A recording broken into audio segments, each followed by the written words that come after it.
Alright, so in this video we are going to find the inverse of a quadratic function. Now I have three questions here. The first one is in vertex form, the second one is in standard, and the third one is in factored form.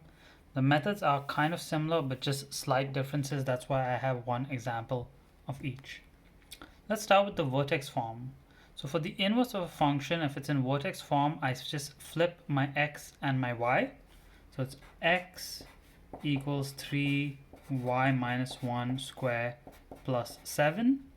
Now I have to isolate for my y.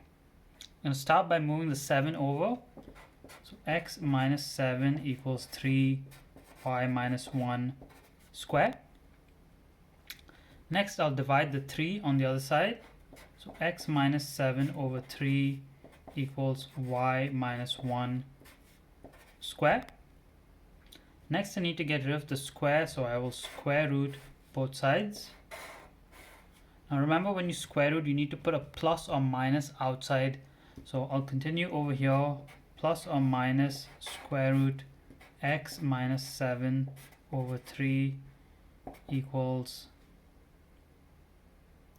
y minus 1.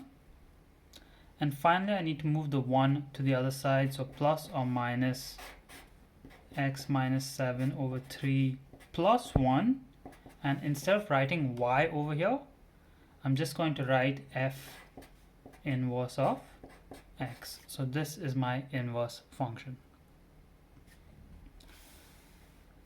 Let's try it for a question in standard form. Now it's impossible to convert standard form into an inverse, so you first got to complete the square and turn it into vertex form. My first step is I bracket the first two terms. I common factor out this number always. That's 2x squared minus 6x plus 11. Then I find my magic number. So that's negative 6 divided by 2 squared, which is 9. So I'm going to add and subtract my magic number inside the bracket. Next, I'm going to take this number outside the bracket and multiply it by that number.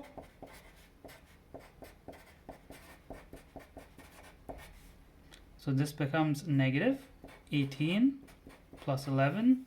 And finally, I'll complete the square. So the perfect square of this is x minus 3 squared. And then over here, I have negative 18 plus 11 is negative 7. Okay, so this is my g of x. Now I simply have to do the same steps that I did for the first question. At this point I got to switch my x and y, so I'll start that over here. X equals 2y minus 3 squared minus 7, and now I just have to isolate for my y, so I'll do it a bit quicker this time because I already showed this in the first example.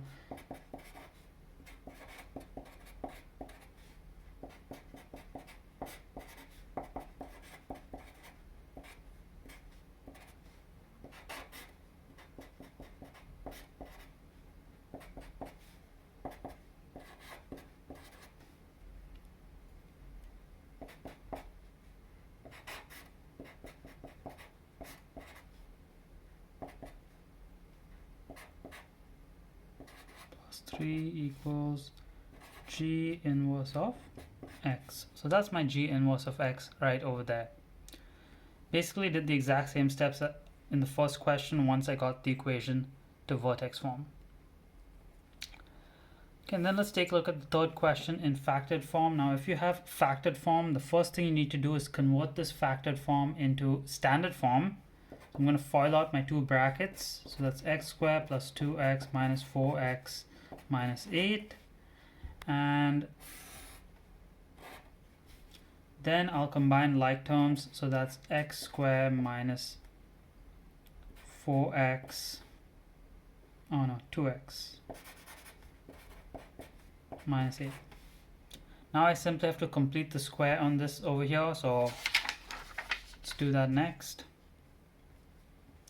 So there's nothing to factor out over here, so my magic number is negative 2 over 2 squared, which is 1. So that's x squared minus 2x plus 1 minus 1 minus 8. Just take that number outside the bracket. Nothing to multiply it with because there's no a value. And then I will perfect square this, so that is x minus 1 squared, and if I combine those two, it's minus 9. So this is my vertex form here. Again, all I have to do is the exact same thing as questions 1 and 2, where I switch my x and my y. So x equals y minus 1 squared minus 9. Then I have to isolate for y, so I'll move the 9.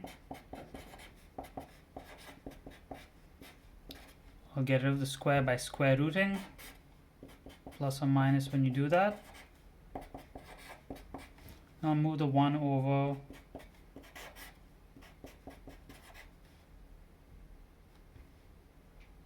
Becomes plus 1, and instead of writing y, I will write h inverse of x.